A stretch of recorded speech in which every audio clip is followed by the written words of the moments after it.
Plastic surgery অনেক বড় একটি সাবজেক্ট।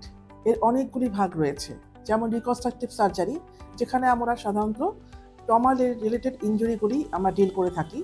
বার্ন ইনজুরি, যেখানে পোড়া রোগীদের চিকিৎসা করা হয়। কনজেনিটাল অ্যানোমালিস, যেখানে শিশুদের বিভিন্ন জন্মগত ত্রুটি, যেরকম ঠোঁট কাটা, তালু কাটা, এই রোগীগুলির চিকিৎসা করা হয়। আর এস্থেটিক সার্জারি, যেটা খুবই ট্রেন্ডি একটি সাবজেক্ট এখন, এখানে কসমেটিক বা সৌন্দর্য বর্ধনের চিকিৎসা প্রদান করা হয়।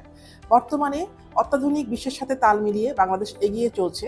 প্লাস্টিক সার্জারির সমস্ত উপকরণ এবং ইকুইপমেন্টস এখন বাংলাদেশে অ্যাভেলেবল, সেটা রিকনস্ট্রাকটিভ সার্জারির জন্য হোক, এস্থেটিক সার্জারির জন্য হোক। লাইপোসাকশন মেশিন থেকে শুরু করে বিভিন্ন ধরনের লেজার, বোটক্স, ফিলার্স, এমনকি হাইপারবারিক অক্সিজেন থেরাপিও এখন বাংলাদেশে অ্যাভেলেবল আছে বিভিন্ন পর্যায়ে। তো এখন বিভিন্ন দেশ থেকে বাংলাদেশে এখন পেশেন্টরা আসছে প্লাস্টিক সার্জারির সুবিধা নিতে, কারণ এখানে হচ্ছে খরচটা কম পড়ে এবং একই মানের সেবা তারা এখানে পাচ্ছে।